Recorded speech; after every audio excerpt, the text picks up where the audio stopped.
Hello and welcome back to Let's Play Master of Orion II. Sorry that I forgot to switch on the music in the last episode, because it does have background music that I forgot to switch on for some reason.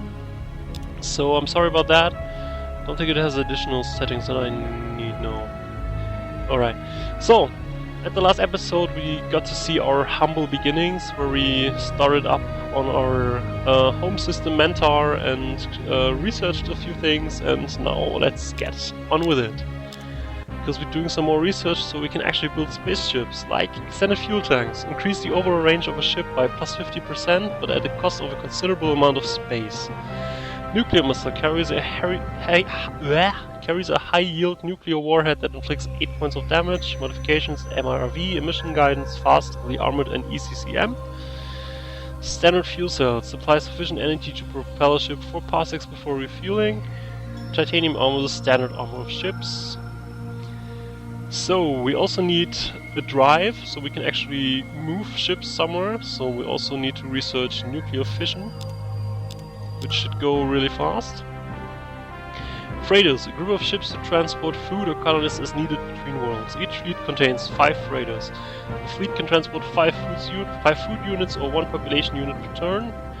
Nuclear bomb, a high-yield orbital bombardment device that engineered to destroy ground forces and colony installations, inflicting 3 to 12 points of damage.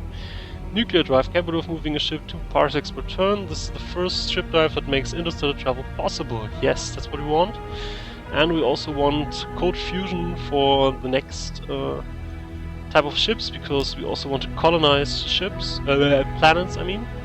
So, right now we see we have additional options that we could build. Actually, I forgot to construct the automated factory, which I'm hitting myself for, but it happened. Let's hope that's not too bad in the long run, which I actually forgot to build. Right, sorry. And I also want to build a scout, so we can actually go around and do some research in our adjacent systems.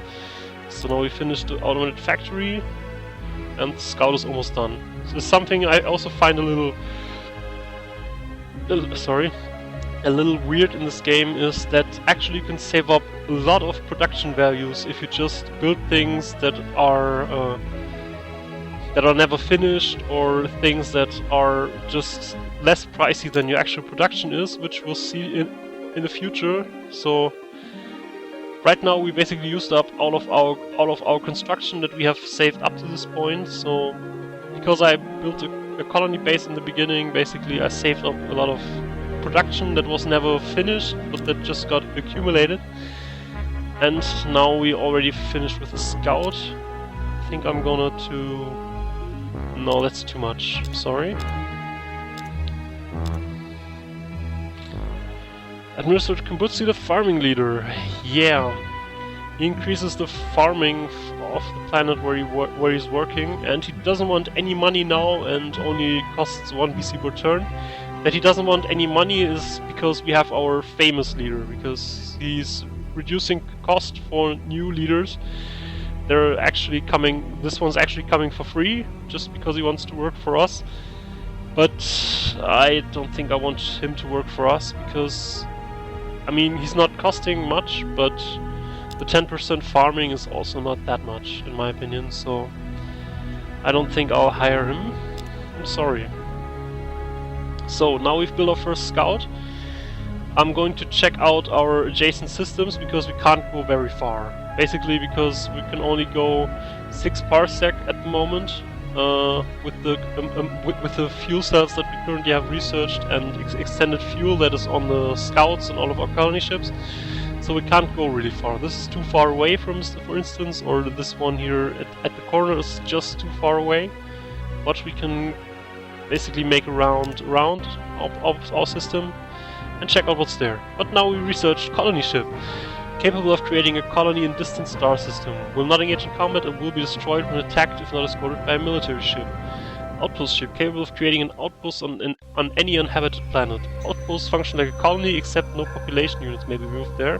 Outpost ships are unarmed and will be destroyed if not escorted by military ships. I see a pattern there. Transport. Troop carrier for landing 4 marine units on a planet. They do not engage in combat and will be destroyed when attacked if not escorted by military ships. Once used, they are dismantled. Can only be built on planets with marine barracks. Okay, so now we can actually build new colonies and outposts and transfer marines to other planets. So basically now we have the most important basic research done that we need. I think next I'm going into biology. Yeah, I think so. So now I actually want to build a colony ship, but I think I need more guys to actually work on that faster. So I'll pull out one of my research guys and get him to work on the colony ship.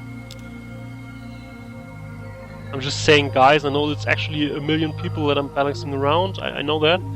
Okay, now we discovered a new system that I just clicked away because there was basically nothing. The system basically just has a sun and a gas giant, which is not usable for us, especially if it's the only thing in the system.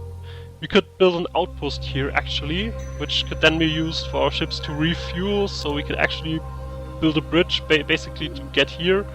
But since outpost ships also cost stuff, I don't think I'll do that. But more interestingly enough, it has a wormhole. Basically, wormholes are connections between two systems, so you can instantly, which means in one turn, travel from one system to another system, and this has a connection to the system down there, so I can just go there instantly. Which is actually interesting, because it has a desert planet, which is not too bad, and it also has at least abundant minerals, which is not very good, but it's also not very bad, which actually makes it a good planet to colonize, but it's very far away from our home system, which is a little bit not so good. So, we've discovered those planets, we'll go on to the next neighbors, and research is done again. Biospheres enables a colony to better control environmental conditions, allowing colonization of the more intolerable areas of the planet. Maximum planetary population is increased by plus 2 million. Hydroponic farms, an automated sealed environment in which food can be grown, even on lifeless worlds. It increases the food output of a world by plus 2 food. Those things are actually interesting, but that's not the reason why I did the research. The reason is here. Sorry, but researching that will take a lot of time again. So for the moment I'm thinking about building hydroponic farms, because although it would use up some of our production, it gives us 2 food for a maintenance cost of 2. They're also rather expensive. I'm not sure.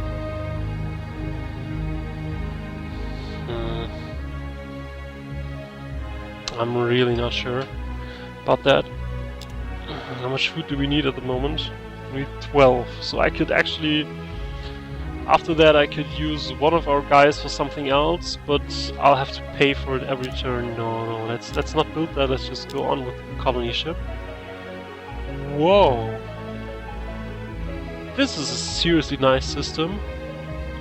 It has many planets. Some are very tiny, like this one and this one, but some are even large, and they even have lots of resources here. That's amazing. Wow, I'm impressed, and it has a wormhole connection to somewhere down here, which is not so nice. This is also okay. Wow, but those planets there, I think we just found a very suitable candidate for our first colony ship. But let's continue exploring, because the colony ship is still very far away from being done. Scouts arrive in the server system. Gold deposits. One of the planets in the system contains extensive gold deposits and will generate plus 5 BC per turn once a colony has been established on the planet. Okay, so it's at least large, but it's poor, but it has these gold deposits, which generates some money, which in the beginning is very interesting. But let's check out the other planets too, the other systems. Barrel system, small, arid and poor, but it's low G, so we could actually work there without problems, which in the planets here we could not, because they're not low G. Some of those interesting planets are even heavy G, which is a problem for us. Because those planets don't just have normal surface gravity, they actually have even higher surface gravity, which will be very painful for our people to actually work effectively. Oh! Director kills us a Psilon scientist and wants to work for us. I say, you're a Psilon dude, you're a science leader, you give plus 30% to science output on the work you're working, and you generate some research on your own. Consider yourself hired, man. That's not even a serious discussion. So right now I can let's just go back. At the moment we generate 38 points of research. If we assign directed cursors to our home planet, which will reassign Yota to the officer pool, we generate 43 research points, which is a little more. And every point helps. These are huge but heavy gravity, which I don't like. So where do I want to go? Well, this is interesting. So if we right click, we can actually get some more information on planets. Like here, you could see if we were to build a colony on there, the max population would be 6. There would be 1 food for every farmer that we have that is working there, which basically is just producing enough food for the farmer itself, which is a little weird. Each worker would produce 2 industry, 5 research per scientist. There are actually only very few planets where this is different, so that actually doesn't do anything. So I think the researchers are the resources are just very uninteresting for us, because if we were to build a colony here, it would only be 1 unit, but it will produce 8 industry per worker. So maybe we should settle for one of the other planets, especially this one, because yeah, it has a worker penalty of 50%, but even at 50% we would still generate 1 food per farmer and 2.5 industry per worker. So even at 50%, it's still better than that other planet that we've seen. I mean, this would be probably the best, but it's very tiny, so only one guy can live on that, which is not true, because with the biospheres that we've been researched, we can actually increase that to 3, because it just increases this by 2 million. If the planet only supports 1 million, then it increases this to 3 million. So it's not depending on size, which is a little weird again, but that's how this goes. So I think we'll just park our scout here at Bolo to just mark it that we want to settle down there. I'll skip some turns so we can research the next things, which is cloning center. Allows doctors to replace fading or damaged organs, increasing the population growth by plus 100k each turn as long as the current population is below the planetary maximum. Death spores, engineered viruses that attack organic life forms. Introduced by orbital bombardment, each launch has a 10% chance to kill 1 million colonists.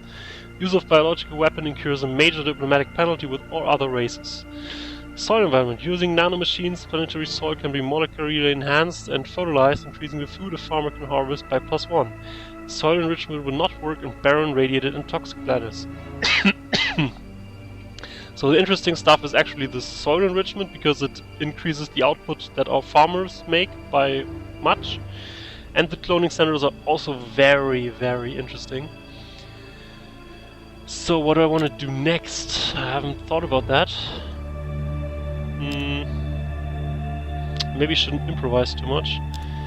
Something very interesting would be down here, because with artificial gravity we can basically negate our low G malus once we construct a building on planets that we are. And since we found some really nice planets, but that have different surface gravity than what we're used to, it would actually be rather helpful to do that research rather soon. But do I want to do something before that? Let me just check a few of the next researches. I don't think so. Let's just go into physics for the moment. So the colony ship is almost done, but the soil enrichment is very tempting too. So, and the cloning center as well. I don't like it, but I think we need the soil enrichment after the colony ship. But even before that we need a freighter fleet. And let's erase the colony base because I'm not building that anyways. So, let's do that. Next research again. Laser cannon. Highly focused coherent beams of light which deliver 1 to 4 points of damage. I don't want to reach the possible modifications because there are many. Laser rifle, handheld weapon that increases the combat rating of militia, troops and armor by +5. Bonus is not cumulative with other rifles. Space scanners, detect enemy ships. Base detection range is 1 parsec. Ships in transit can be detected 1 parsec further per size class of ship. Right, next physics. So, can we buy this? No, not yet. I have to wait at least 1 turn. I think I'll wait 4 turns, but now I'll buy this.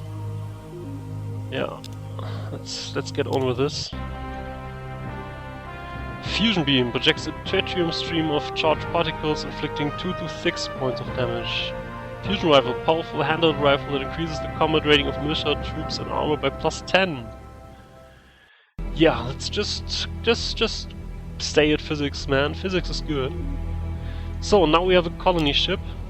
There's actually a whole window here concerning planets where you can basically list all the planets that you've found so far and can sort them by things like how good is the climate, which Bolo 4 is the best, how good are the minerals, and how good is the size. So you could actually use that, so I can basically tell it here, go to Bolo 4 and create a colony there, please. Pretty please. But do I create the colony there or at the other Bolo planet? I'm not sure actually. I'll go to Bolo 4, man.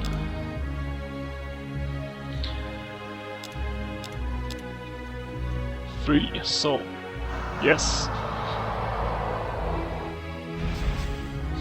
Now we see that our colony ship has dislodged and created a new colony here on this planet. We just see the the data of this planet again, which we already know. We could also rename the star system now, which I probably won't do in any case. So right now we've just colonized the system, and now we have one guy here and only housing. So really we have nothing here almost. So there are many things that we want to build here. Probably we want to build automated factories. We have some production and cloning centers, so we get more people here, and research lab, of course, and marine barracks, because the people are very unhappy because they feel unsafe, and we have not enough people here to enforce that, because we're a dictatorship. Basically, the dictatorship has the disadvantage that unless we build marine barracks or armed barracks, the people will have a lesser morale, as the game calls it.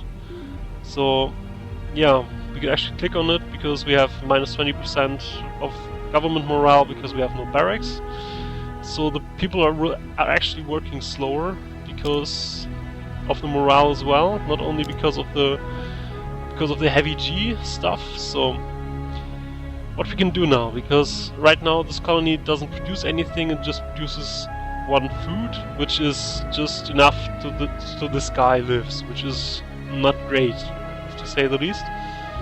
So it would actually be more helpful if we were producing food here and have this guy actually go to work on the automated factory. But if he doesn't have any food, then he'll starve, which is also not good.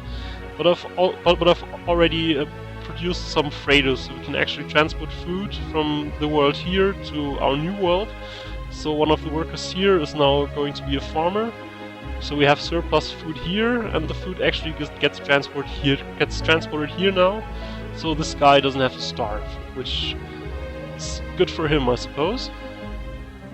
And he can get started working on the automated factory.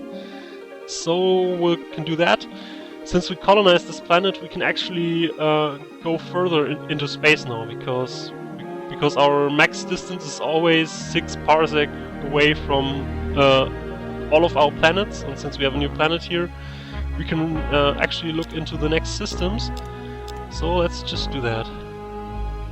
Interesting. Ultra poor, no. Abundant, no. Poor, oh, it's a little boring. It has a wormhole again to here. Abundant, yeah.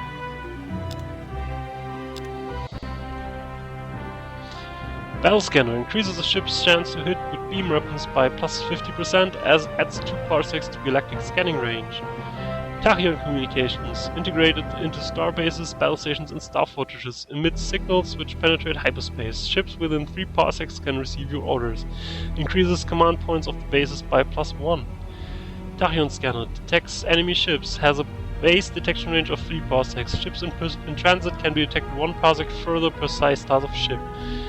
Tachyon scanners reduce enemy ships' missile evasion by minus 20. Yes. Further physics, please. I haven't talked about combat much, which I'll probably do once we'll get to construct things and once we have a reason to construct combat ships, because so far we haven't run into anybody. Except leaders, like this Commander Ruola guy here, which joins us out of gratitude of being rescued. Yeah, which is not very helpful though. Oh. We've actually found someone. There's always tension when 2 empires first meet. Emperor Psyron the First. Let's do our best to allay those fears and work towards an age of peace and prosperity. Okay, so we've actually found humans, strangely enough. Which is a little funny. So they're actually not very close to us, but they're on the other side of the wormholes, which we have 2 connections to, so that's how they actually got to notice us. So maybe they just discovered one of these planets and found our traces there and then tried to contact us. So now we actually know someone, which is a big moment in a game. But so far not much has happened, but now we can just go and talk to them. And he has nice music. I bring to you the wisdom of the glorious Emperor Zargon. Yeah, we can do various things. We could propose treaties, like doing trade together and doing research together, which increases our monetary income and our research respectively. We can also formally sign a non-aggression pact, which will, if either of us just breaks that by just attacking one of the other guys, will make him very unlikely to be believed ever again, though it doesn't necessarily stop them. We can also demand things from them if we feel like we're more powerful and they have to give us gifts, or we can give gifts ourselves. We could exchange technology, so if they have a technology that we don't have, we can ask for that and then they ask for one of our technologies in return. We could declare war, we could surrender, which would basically end the game, and we could go away again. That's not what I want. I want to actually set up good relations with them so they enter into treaties with us. So I'll actually give them some technology, because we have so many technologies and even stuff that they will barely ever use, like death spores, for instance. Because it's not very nice when you use them. They'll probably never will. So we'll just give them the technology. They'll be thankful nonetheless. So let's also give you... You don't want to give them too many things that could actually hurt you in the long run. So some things I'd say are not that much of a threat, like, I don't know, fusion beams or fusion rifles, because unless you're attacking them rather soon, they'll be outdated very soon. But other things like cloning center would actually help them a lot, or research laboratory. So since we're establishing relations, but I don't know yet what their goal is, I probably don't want to give it to them, but I'll give them fusion beam. And I think I'll also give them reinforced hull. I never use it on ships anyway, so I can just give it to them.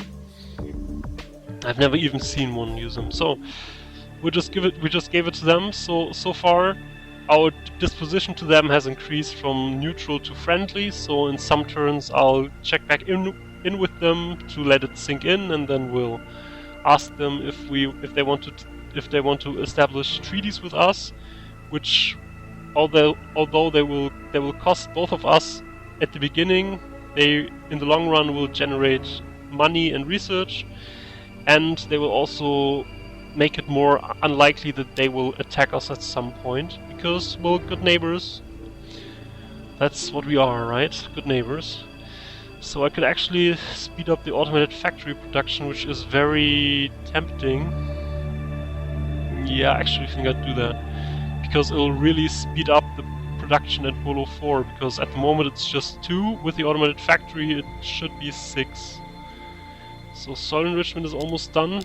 Then we can reduce the amount of farmers that we have working, because right now, since every farmer here is producing one more food unit, we actually don't need that much farmers anymore, so we can set one guy back to research and one guy back to working. Could even...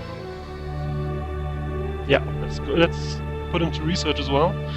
I'll probably have to put him back into farmers again very soon, but at the moment it's just fine this way.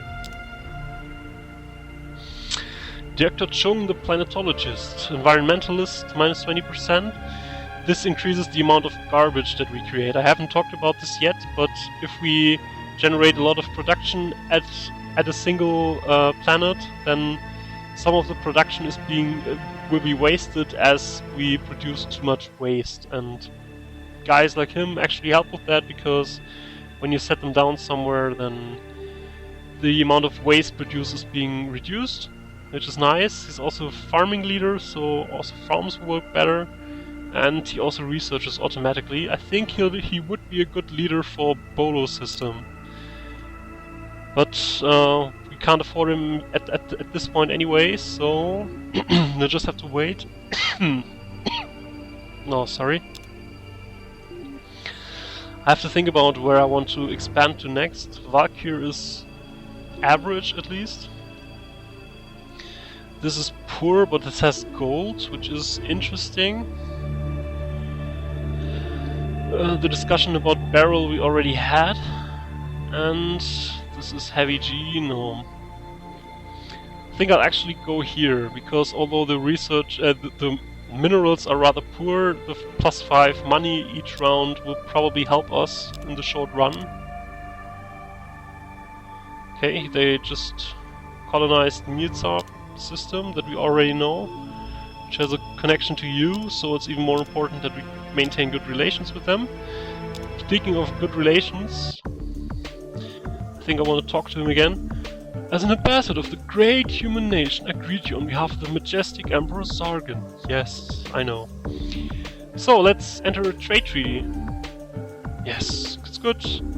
So now we signed a trade treaty. I'll just sign this at the moment, because at the moment it will cost both of us -7 BC per turn. So it'll actually lower our income instead of increasing it, but it'll change rather soon.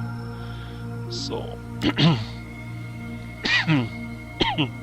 that this changed so fast was just because the guys were finished here, and then it automatically reverts to trade goods, which would have produced enough money to get a positive income balance again. But since I want to produce something, it's not going to be that for long, because I want to produce a colony ship now and then biospheres after that. So we're still in the negative. Yoda gains a level, that's good. Did I hire the new leader? No. 20 BC to hire. Ah, yes, because Director Yoda just gained a level and he became more famous, strangely enough. So Director Chung got less expensive for us, which I think I'll take as an opportunity to hire him. And he can actually go and work here.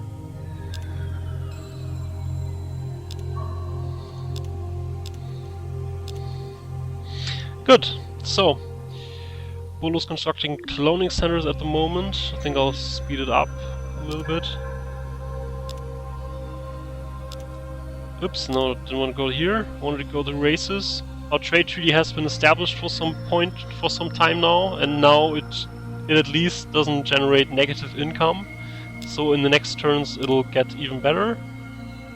So I'll just wait a few more turns. Oh, galactic news, where the news comes first.